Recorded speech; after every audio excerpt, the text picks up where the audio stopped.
Welcome to The Becks, a podcast that explores multimedia horror with host Becky and Sydney. Join us as we talk about movies, books, video games, music, and much, much more.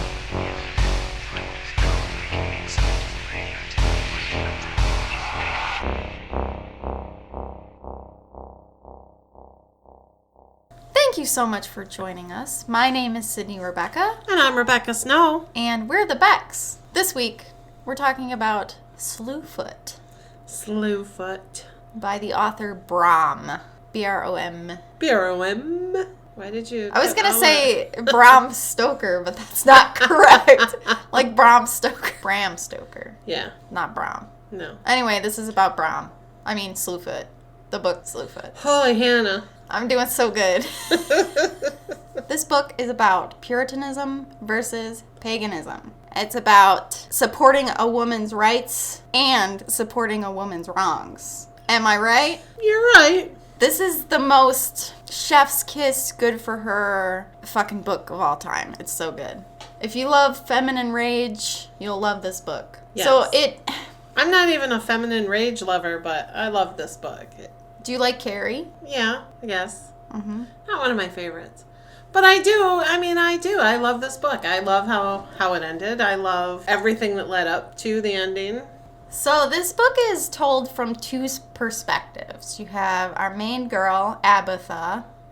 She's from England. She gets married off by her alcoholic piece of shit dad for money, as they did back in the day. But her husband actually isn't that bad. I mean, it's fucked up that she got married off, but... But he was kind to her. Yes, he was very kind. And he never pressured her for sex. She did that. I was going to say, he didn't even want it, so... Yeah. I mean, he did, but... He thought that pleasure was sinful. Like, it was very... See, and that makes me sad, because... I guess I haven't read the Bible the way I should, but is that how it's... I don't know. I mean, if you are a married couple... I guess maybe it isn't supposed to be for pleasure. It's just supposed to be for creating children. It depends, because Monty Python Meaning of Life song, every sperm is sacred. Some sects, believe, I think that having sex for the pleasure of it is sinful, but having sex for procreation is fine. Which makes sense.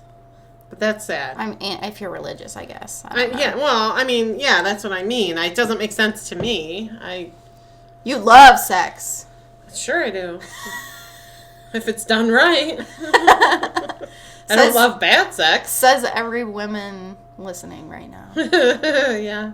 So, Abitha, our main bitch, our main character. And then it also takes... another viewpoint in Samson's, which his name isn't Samson at first. No. He's referred to as father, killer of man, or man killer, or manslaughterer, or something like that. He doesn't really have a name at first. Abitha actually gives him his name, eventually. Not at first. So you get the viewpoint of Abitha, her struggles, because she's not like a Puritan like the rest of the village that she lives at with her husband. She was raised... I believe she tries to be. Oh, she definitely does. In this book, she definitely does. She wants to fit in. Yeah, and her mother died when she was young. Mm-hmm. So the influence that her mother had on her was great, but she spent all those other years with her father till he sold her off, telling her anything and everything that her mother did was wrong. Yeah, her mom was into herbal remedies, and she was she like a midwife? I can't remember. I don't think she was a midwife, but she treated... Yeah, she was like a medicine woman. Yeah, she made little trinkets and... charms. Yeah, to bring good luck or bring health or bring happiness or love or things like that, the little charms and tokens. Mm-hmm. And then she made stuff to help measles and things like that. So she was kind of a hedge witch, I guess you could say, if you wanted to be hated by Puritans. So Abitha really tried hard to be what her dad told her she should be and what her community told her she should be. The thing is that her and her husband did not live within the gated community. They lived out on a farm. Mm-hmm.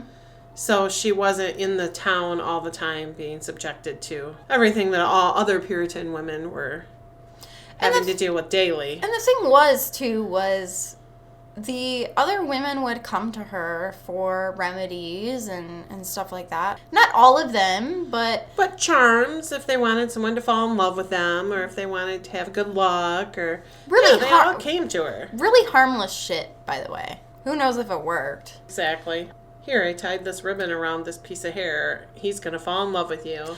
That's not to say I don't believe that some of that stuff does work. I'm just saying that, I think a lot of the power is held within yourself. So if you have this little charm, say, you get more confident. Well, what she was doing should not have led her to what happened to her. Right, yeah. I mean, you can all kind of see where this is going. She was an outsider to begin with, and she becomes widowed. And it's actually Samson's fault, which I think is kind of funny. Not funny, haha, funny, like, ironic. Yeah, it's pretty sad. Yeah, because, again, he was kind to her. She kind of...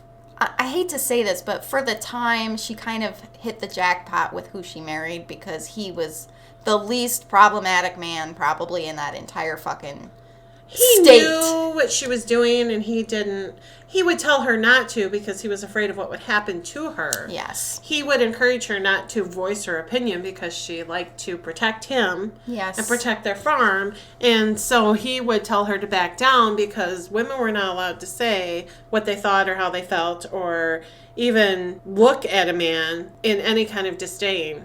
So he would tell her to stop, but not because he thought she should, because he was terrified of what would happen to her. And he told her, I'm afraid of what I'll be without you. I can't lose you. Yeah. He really loved her. And I think she was finally falling in love with him, after these years. She protected him fiercely, and she was devastated when he disappeared.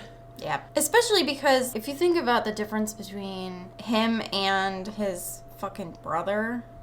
His brother's just a obnoxious Puritan jerk-off. Yeah. He's mean, he's cruel, he's domineering, he's controlling. Women are to be seen very seldom and never heard. Never. And he had pure hate for her. He could not stand that his brother loved her more than he loved him. I believe that Wallace wanted her. I think he thought that she was absolutely beautiful. This is just my opinion. It's not outright stated in the book. It's from Abitha's perspective or Samson's perspective. You don't get any other people's perspectives, except maybe briefly towards the end, like with the sheriff and stuff. Yeah. But in general, you don't get other people's viewpoints as much. And this whole thing to me reeked of a man who was not getting what he wanted, and what he wanted was Abitha. He was mad that his stupid brother, weak-willed brother, all this stuff. He didn't like his brother. Wallace hated Edward. And it seems to be, I don't know if you got from the description of Edward, but Edward seemed a little bit on the spectrum from the way she described him and the things he did and the way they said that he acted. Yeah. And definitely, because she said he was different. Yeah. He was the better of the two, for sure. He was the best brother. And it's a shame. He was bullied by Wallace. Because Wallace wanted the property to begin with. He was pissed that Edward got it. Yeah, he was mad that his dad left anything to Edward. Or I don't even know if his dad actually left it or if he made this deal with him and thought he'd never be able to do it. Right. So it wouldn't matter. It's true, because he's a selfish jerk that didn't care about anybody but himself. Not even his own family. Yeah. He put his family at risk immediately and didn't care. Nope. Made his children lie or his daughter lie. So it's kind of a domino effect, as it often is even with the original witch trials. Their goat goes missing.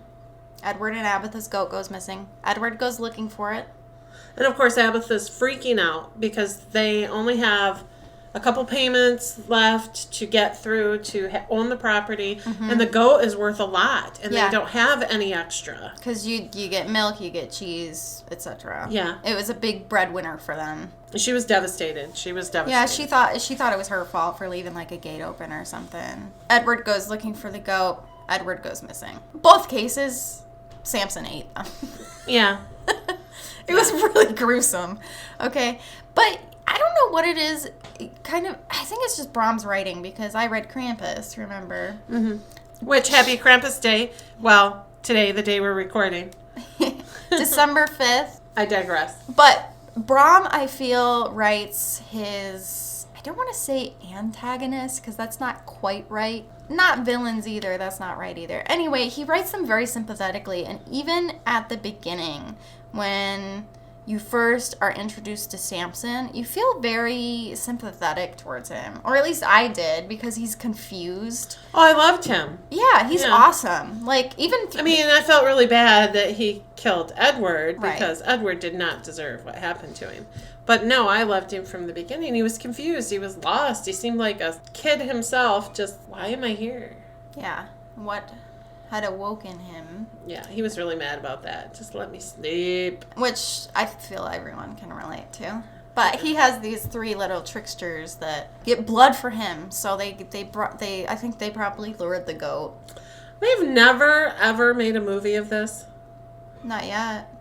This is relatively new. I don't know Is what it? year it came out, but... I'm just saying, the little children-faced things, his little... Did you have... Oh, you've never seen the illustrations, have you? No, because, no, I did the audiobook. But they freak me out. Just, in my mind, I see them. Becky's gonna look them up right now because she has to. I see them. Anyway, they lure the goat, and then Edward was really scared when he died, and it was horrible. And gruesome. Like I said, there's some body horror in this book. But it wasn't malicious in any way. Samson killing the goat or Edward or anything. Like, he was overtaken by instinct, I would say, and Edward was kind of a victim of circumstance. Like, it could have been anybody. It could have. He was just in the wrong place at the wrong time. Yeah. The more Samson wakes up and comes into himself, the more hungry he gets, and he starts searching for other things, and eventually Abitha meets him in her barn, and she is not impressed with him. No. She's pretty brave. Yeah. She is a brave woman. She's she here alone. Her husband's dead. Yeah, after a while, they kind of all have to admit that Edward's probably dead somewhere. They never find his body, I don't think. No, because it's so deep in the cave that they can't get to him. Very spooky, creepy cave. Yeah, when she went and got the other men to look for him, they dropped, a stone or something down in there? Yeah. And it just kept going and going, and they said there was no way they could. And that really bothered her, that there was just an empty casket with his shoes in it and his clothes. Which, it's such a visceral picture, too. It's just so sad. And immediately, they're creepy. They're awesome, I don't like they? them. Yeah. Yeah, that one. No, especially. that's definitely what I saw. This is what I made up in my mind. I'm looking at the pictures. He has a little mask on. Yeah. A little face under there. And the human hands. Brom does all the illustrations, by the way. This is not how I pictured. No, Samson has to be hot. Thank you. Yeah, no, when I see a half human, half goat creature, he's hot. Like, when she describes his eyes, I'm like, nope, I see. There's so much sexual tension there. It's like he's a hot goat man. So weird to say that, really. I'm not crazy. No, you have to read the book, okay? Yeah. If you get anything from this episode, just go and read this fucking book. Read the book, get the physical copy if that's your thing, so you can smell the pages. I love that. The illustrations are in there. The audiobook is incredible. It is very, very good. I don't do a lot of reading with physical books because I fall asleep and then it takes me months to read them. So the audiobook is good for me as I'm traveling and back and forth to work and stuff, or getting ready or doing laundry or whatever. It was very well narrated. I really enjoyed it. The voices were great. The narrator was excellent. Yeah, definitely sucked me in. I listened to Sydney talk to our coworker Lauren for a year now. You guys have brought up Slewfoot multiple times. It's so good. Lauren had her book club read it, and I was finally like, I'm reading this book. That's all there is to it. So I did, and yeah, I'm glad I did. I got sucked in immediately. I was like, okay, here we go. So, yeah, because, it kind of reads as historical fiction, which I know will turn people off. That's like Abitha's main elements. It's very historical fiction because, it's based on real shit that happened. Like, persecution that Abitha faces is awful. It's so horrible. The hysteria. And it actually happened. Like, many women, they did. I always, go back to this post that I saw years ago. They didn't burn witches. They burnt women. you know. And whether or not they burned witches is up for debate, because really it was a lot of hangings. But, you know, the point still stands, though. It wasn't witches, it was women. They slaughtered a bunch of women. Yeah. That someone said, it's a witch. Yeah. For whatever reason. Jealousy, hatred. Anger. Yeah. I mean, how many times can you imagine in your life where you've been angry at another woman, and if you had said witch, you know? Mm-hmm. It's horrible. It's horrible. Yeah, when Edward dies, all of his property is up for grabs, including Abitha. But, yeah, which pisses me off. Yeah. But Abitha really fought hard. She fought her case. You know, she's like, no, I can do this. I can pay off the rest. Like, just give me a chance. Give me one season to prove that I can do it. And if I pay it off, it's mine. Yeah, but if not, you guys can marry me off. You take the farm, you know, whatever. And Wallace tries to marry her off to his child son. Yes. He's like 15, 16. And she knows the girl that he's in love with, and she said, no, that would not be fair to him. It would not be fair to me. It would not be fair to anybody. He doesn't want to be with me.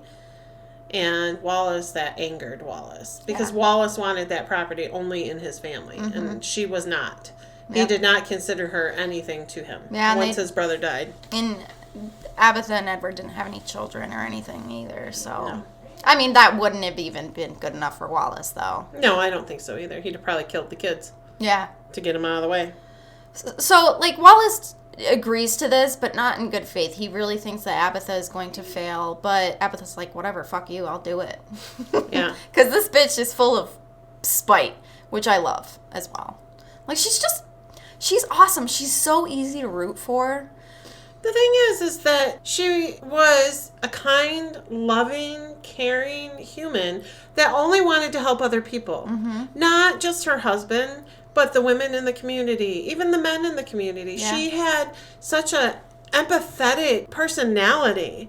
If she saw other people being punished in the gallows, or the one man was sitting outside and they were throwing horse poop at him, and she stepped in between them to stop him. Yeah. She was just kind and caring and loving. She was a good human, and they didn't like it. They beat her down until there was no mercy left inside her, which is fine. And it started with the men. Yeah. And then the women turned on her too. So she's trying to get her crops going. This is when Samson shows up for the first time, and she's like, what the fuck? Get out of here. Like, she even creates wards on her property with stick bundles or whatever to try to keep him away. But eventually she realizes that he isn't quite what he seems. She's not convinced that he's not like a demon, but she's willing to hear him out, I guess you could say. Yeah, because he shows up, there's wolves following him. Yeah. And he's just, and there's people dying. Yes. You know, this is when the whispers about, like, a witch potentially being around is starting to come into play. You know, because you had the goat disappearing and her husband and other shit's happening. And Samson does start, he kills some other people, too. He's encouraged to kill people. He is encouraged. By his little minions. Yes. Because he's the slayer. That's what they tell him. Because he doesn't know who he is. But he doesn't feel like he should be the slayer. No. It bothers him. He has a conscience about that, and he doesn't understand why. I love him so much. I do, too. Oh, this is... Okay. So if they ever do the movie, he has to be a hot goat man. Yeah, he needs to be like... Who's a good actor? I just immediately went to Pedro Pascal. Could you imagine? But he doesn't have blue eyes. No, that's true. I feel like he needs to be a person of color, but like with blue eyes. Oh, you know, keep talking. I'll find him. Oh, she's on the hunt. So he actually notices Abitha struggling because her farming, she's trying her fucking damnedest, but it's hard work for one person. It's hard work for two people, and the goat's gone, so she has to rely on crops, and it's not a good season for crops. Who the fuck is that? That's Jesse Wilson from Grey's Anatomy. Dr. Avery Jackson on Grey's Anatomy. Oh, he's hot. He would be the perfect Samson with the blue eyes. And he's got the... Yep. Anyway. The fan cast just happened, okay? So he agrees to help her. I forget what... Doesn't she give him something in exchange? I thought they made like a deal. Did they not? I don't know why I've forgotten this. Or did he just was like, I'll help you? I think he was just like, no, they did make a deal. Okay. He wanted her to help him find out who he was. That's right. Because he didn't know. And he said that he kept feeling like she could help him. Mm-hmm. That there was something about her that could help him figure out who he was. And yeah. Yes, she did. She did, yeah. She did. And so with his help, the crops be flourishing, okay? By the end of the season, she had an enormous wagon full of shit to take to the next town to sell. Yeah, the barn was full. It was crazy. And he told her that it wasn't just him, it was them together that created this. It was always them together. So they were the perfect team. But when Wallace discovered that she had a barn full of shit to sell, he hired some people to burn it. Well, they were going to steal it. That's right. They were going to steal it, but that did not go well because Abitha came out with the gun. So Wallace was not there. He hired like three natives. He hired 3 natives, but him and his son went too. Oh, yeah. Because she shot Wallace. She did. Right in the leg. Yeah, and he fucking deserved it. Oh, he did. That fucking bastard. So when they realized they couldn't take all the corn because it was too heavy, and she found them, and they decided to burn it all. Yeah. Which screwed her. Dude. Completely. It took everything away from her. My heart is pounding. Like, I can feel my blood pressure rising right now. Like, this shit pissed me off so bad. When I got to this part of the book, it all burned or whatever, I had to set the book down and walk around my house for a few minutes to calm down. I have a very strong imagination, and it was literally like I was there. Dude, I was so mad when he first started talking to her when Edward was alive, and basically told her to shut up and stay out of it, and how dare she, and I was angry. I had to walk away from the book because all I kept thinking was, how dare you talk to her that way? I know. She's his wife and she deserves respect. Yeah, but like, that's your sister-in-law. Yeah, they're a team, which Wallace didn't understand because women are just supposed to be baby makers, and that's it. Keep your mouth shut and you let them do what they want to do to you, and that's all you're there for. I know that... To cook and clean for them, too, of course. I know that, like, people are a lot of times a product of their circumstance and their time that they're in or whatever. Do you think you would have been able to survive it all during the Puritan days? My personality that I have, no. But I'd have been raised different. Yeah, that's so why I would have been raised to not be this person. But innately, am I still that person no matter what? That's what I'm saying. Nature versus nurture? Yeah, that's what I'm saying. Like, how much of it... Because, like, I like to think of myself, right? I was raised very religious, and I was raised very conservative. And I'm neither of those things now. I think I've always been a little spicy. But I was a spoiled little girl, too. So, I don't know. Probably not. They'd have probably hung me. Did you ever watch The Witch? No. I started watching The Witch, and I thought it was dumb. So, that's actually a controversial take, apparently. The internet loves that movie. Oh, I don't. Did you watch it? Did you like it? I watched it once all the way through. I tried to rewatch it because everyone was like, it's so good. And I was like, okay, did I miss something? And then I turned it off not even halfway through because I was fucking bored. Yeah, that's how I felt. And the sound mixing in that movie is awful. You can't hear anybody when they fucking talk. Yeah, I don't like The Witch at all. I really tried. I was super excited when I first saw the previews. Yeah, because the previews were this scary. Is going to be amazing. And then I just sat there, like, with my mouth hanging open, going, duh. So, I didn't make it through, probably not even halfway through. I was done. You've got to grab my attention. Otherwise, I'm not wasting my time. Especially now I'm old. I can't watch things like that. I gotta go.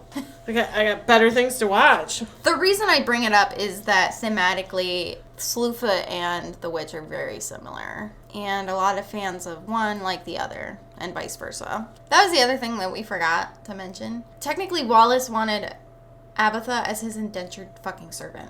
Oh, yeah. He was looking forward to that. Like, it gave him a hard on. Yeah. Oh, he's so seriously, fucking 100%. He was so excited about how he'd make her do this and how he'd make her do that, and she would be indebted to him forever.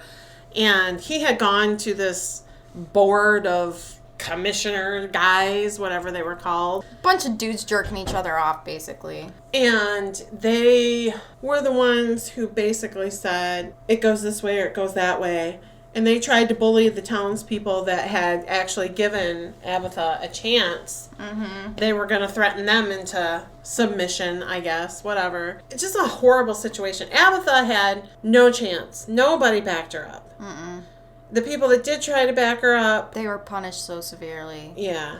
So the minister and the minister's wife. Ugh. Dude, the way that I wanted to reach into this book and just fucking punch some of these people's right in the dick or boob or whatever I could get to, like whoever it was, whatever. It's fist rated E for everyone. Like, there was one woman who stood for Abitha, I would say the longest. They put her in this weight crusher thing, like a door on top of her, yeah, and then stones on top of that. And every time they denied that Abitha was a witch, they would add more weight. And she withstood that for a really long time. I think they would have killed her had her daughter not showed up. Yeah. Mm-hmm. Yeah, no, they didn't give a fuck. No. Nope. They didn't give They a single wanted her fuck. to admit that she had assisted, that she knew about Abitha's witchcraft. And that she had assisted her in performing it. She had literally saved her daughter's life. She was having, like, hallucinations and... Yeah, she had the measles. Yeah. She was dying from them. Yeah. And because, back then they didn't have... measles vaccine. No vaccines to save their lives. No. So people died. Yeah. And horribly. They died horribly. Mm-hmm. And Abitha she was dying. Treated this little girl. And this little girl was one of the people who fucking accused her of witchcraft. I was like, bitch, you were so fucking ungrateful. She should have let you die. Every girl in this town accused her of witchcraft. Yeah. One immediately was, oh, she gave me this charm and it burns my skin so bad. I could hear them in my head when I was listening. And then another one was like, oh, I have a charm too and it's burning too. Yeah. Oh no. Like, the one girl was Wallace's daughter. She's the one that started it. Mm-hmm. And it turned into mass hysteria. One led to another, to another, to another. And Wallace's daughter knew she was lying. Yeah. She had agreed to do it for her father. Yep. And her mother agreed to let her daughter do that. Yeah, for him. That woman was a fucking... So she put her daughter at risk as well. See you next Tuesday. As much as I love this book, it will fill you with rage. Yeah, it will. And it will fill you with so much sympathetic rage that when everything goes down at the end of this book, you will be like, fuck yes. Get him. Get every single fucking piece of shit person that ever wronged Abitha, because they deserve what they get. It's horrible. There's so much. This book... We can't talk about everything in this episode because there's so much. We could do episode after episode of this. Yeah. But there's so much. And just the friendship, though, that Abitha and Samson develop, which is weird because you're like, what is happening here? Yeah. But I love him. It's so funny and I love her. It's like, even if it's kept kind of, what's the word? Ambiguous, I'll say. Like, what type of love Abitha and Samson have for each other, but you're kind of rooting for it no matter what. Like, if they stay friends, fine. If it's romantic, that's fine too.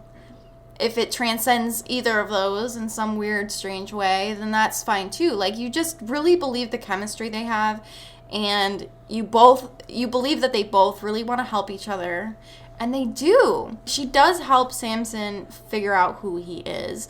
And when he learns what he did in his past to the, is it the Piquoti people? I'm probably butchering the fuck out of that. What's that Native American tribe that had the legends about him? I couldn't say it It's either. like Quote. I am sorry if that's wrong. He basically almost wiped them out, and they're the ones that put him to sleep. And he really did a number on those people. And he's remorseful of it, and he doesn't like that he did that. Like, he is totally divorced from that part of himself.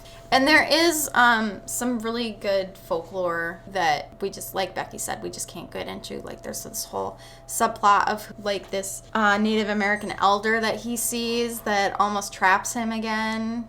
And it's, like, this whole thing. It's really cool. Yeah. No, it's super cool. That's happening when... I'm super angry with that shaman dude, though. Oh, because that happened, like... during when the barn burned, didn't it? It was like right at the same time. Yeah. So he was kind of thrown for a whole ass loop when that happened. So he wasn't there when Abitha needed him. But it's okay because when they come back together, it's beautiful. It is beautiful. They tortured her too. They literally hung her upside down and were going to let her die like that because the blood rushes to your brain and you basically just... I think you suffocate too. Yeah. Like you. Yeah, no, it's horrible. She did nothing wrong. No, she didn't. They came to her house and tried to attack her. Mm-hmm. He was going to kill her, Wallace was. Yep. And she had bees because her husband had been raising bees. Yes. While she had, along with Samson, had been able to get the bees to produce enough honey that she could sell it and save the property. That's right. Mm-hmm. And he got very angry and was going to kill her. That was the only way he could see to get out of it from losing his property. So she kind of conjured the bees to attack him, to save her, because he was beating the hell out of her. He was going to kill her. Yeah. And so that's when the whole witchcraft thing started. Yeah, which is so funny to me. Like, I feel like somebody in that community, some other dude, multiple dudes, should have been like, bro, you think she summoned the bees? Well, no, because those other two dudes that were there said that they saw it. They never got stung. This is the other thing that I want to bring up, too, is men forgive each other for bullshit. Because, you know what? I really thought that the sheriff guy was going to be... like a decent dude. Yeah, because he seemed to care about Abitha's well-being. Yeah. But he just let everything happen to her. Like, he was another bystander. And the bystander effect pisses me off. If you see someone in need of defense or what have you, I mean, I'm not talking about, like, the extremes. Like, obviously no one's going to be like, witch! I mean, not yet. I hope not. Let's hope we don't bring back the 1600s again. Don't be a part of the bystander effect. You need to stand up for other people and, call for help if you can't help. And none of these men or women ultimately they were not willing to stand up for this person, even though many of them knew what they were doing was wrong. And the sheriff guy, I was like, fuck you in particular. Like, I'm not that upset with how he died. Because, honestly, he should have done more. He should have. At first, I was kind of like, oh. But then I'm like, no, he totally let them do what they did to her, and it was okay. And that bothered me. Yeah, and, like, his last thoughts weren't even that, oh, maybe I should have stood up for her and this wouldn't have happened. Like, it wasn't like he wasn't remorseful for the right reasons, I don't think. No, I agree. And, I mean, you can, all day, you can be like, oh, who decides what's just or not? Whatever. Read the book. Go fuck yourself. Yep. Like, you don't understand the depths of despair that Agatha was entrenched in. And so when she has her transformation and she starts killing everyone, spoilers, you're rooting for her. I'm telling you, if you read this book and you do not root for her, you're probably a bad person. Again, she was a kind, empathetic, loving person. Yeah. And she became a product of what they did to her. Yeah. As anyone would. And you can only take so much before you have to either give up, crumble, and die, or turn around and say, fuck you. Yeah. This is my life and I'm taking it back. Yeah. And that's what she had to do because they were destroying her for no good reason, no matter what she did. No one listened. No one cared. Everybody accused. Everybody was cruel. And it wasn't just I'm going to shun her. They were vicious. Yeah. And we know this. We've seen it in history. We've seen it with the witch trials. We've seen it in the 80s with the Satanists, supposedly, that were hurting children. Mm-hmm. It just takes one person to accuse. Yeah. And this has gone on throughout history. And it's infuriating because it's usually women. In the 80s, it was men and women because they were usually spouses. But it's usually women that we pick at. Well, you know, it was always the women that were having sex with Satan, though. If he's hot. I thought you didn't talk to him. I don't talk to Satan. She ends up getting seriously injured, and she's dying. Yeah, and I was like, oh fuck, this better not be how the book ends. I will be so mad. I wanted her to live so bad, just to fucking spite everybody. But I knew, and he kept trying to stop her. Samson kept trying to stop her. He's like, it's going to be so dangerous. But he couldn't stop her. He had to allow her to do what she needed to do. But I knew she was going into it, and it was not going to be good. I mean, I think that's the ultimate... It's a good narrative parallel, I guess, because throughout the book, every man was telling her, stop, no, don't do that, blah, blah, blah. You can't do that. Yeah, and then even Samson said it, but he ultimately still was like, she needs to do this. You know? So it was like... She was the only man that did that for her. Yeah. Even, I mean, you can argue whether he was a man or not. He's a man goat. A goat man. So he tells her, like, she can either live but lose the use of her legs, or she can drink his blood and become like him. Mm-hmm. And she drinks his blood, and she becomes a creepy little goat witch in the woods. And she takes out gross perverted men. But he does tell her that she is not indestructible. Aha. She has his blood, which could help her to live for many, many years, but he can't protect her from everything. Yeah. So when she goes on her rampage, he's like, you need to be careful. Mm-hmm. And she is. More careful than she was anyway. Pretty much. The book ends, like, in the future. And this creepy guy shows up, and he thinks he's going to take advantage of her. But that's not really, it doesn't really work out for him, let's just say. And Samson's still around. I love that. Good book. Great book. It was really good. I really enjoyed it. I probably will listen to it again. Yeah, I'm planning on listening to the audiobook here soon because I don't know. I just really liked having the illustrations there. Oh, even if yeah, I didn't agree, that was probably super cool. Yeah, even if I didn't agree with the Samson one, I quietly just think that doesn't exist. No, because even the way she describes him, his eyes are beautiful and caring, and I mean, that's not what I had in my mind. Mm-mm. Like, I had like this beautiful creature. Even though he's a creature, I had this beautiful creature in my mind. Yeah. So that kind of threw me to see that illustration, because he just looks kind of creepy in it. But I don't pictured think he's him creepy. No, I pictured him very handsome.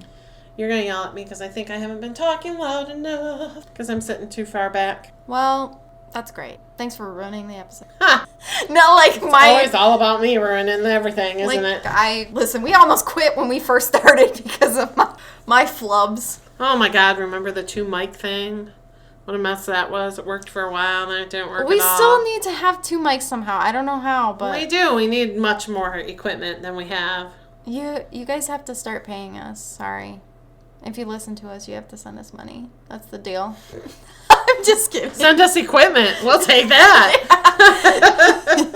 Well, it's just a couple grand, whatever. An IT guy that knows how to do it all. We don't know. Maybe 2 computers with 2 mics, but then that's putting them together. But we do know how to put them together, don't we? No. Oh, I don't know. Allegedly? No, because we just add, like, the intro. We don't know what we're doing. Yeah. We're just kind of freeballing here. We are. That's going to be it for Slewfoot. We're going to be doing an episode on phasmophobia soon. My brother's going to be bringing over the equipment, and we're going to play it and be scared. And we'll probably upload the footage of us being scared playing the game on YouTube, so you guys can watch that. And then we'll also talk about it on a podcast episode. Sure we will. So it'll be kind of like a 2-for-1. Yeah. So my brother was telling me a little bit about it. Apparently, if you play with 2 players, one person can, like, watch the cameras and stuff in the van, quote unquote, and one person has to actually go into the house. Yeah, I've watched Keegan and them play it. So yeah, no. Becky wants to be in the van. I'll play. I can stop. I don't have to stay in this game. It is not real. That's all I tell myself. Oh, wow. I'm not going to scream like a baby girl. She's so strong. Every video I've watched, grown men screaming, especially when they're wearing their VR headsets, screaming. I'm like, take it off. You are escaping the room the minute you take it off. It tricks your brain into thinking you're really there. That's the point of VR. They all said it's scary. I don't know. Yeah, have you ever done the plank walk in the VR? Yes, I hated it. Yeah. I literally got on my hands and knees and tried to hold the board even though I knew it wasn't there. I was arguing with my brain the whole time. I'm like, bitch, you are not on a plank on the tallest building in the world. Like, relax, you're in your kitchen. But it's scary. Yeah, so. And we're going to be doing an episode on Texas Chainsaw Massacre. We are? Yes. Okay, we are. This is new to me. We have not discussed this. We have, yeah. Did we? When? Yeah, because like I told you, Lindsay wanted to be on an episode that we did. Oh, that's right. But we have to kind of schedule with her, and she has a baby, so it's a little complicated. That's like one of Keegan's favorites, too. Texas Chainsaw. You need to ask him if he's seen the Netflix remake. Well, I think he has. And he loved it, right? No.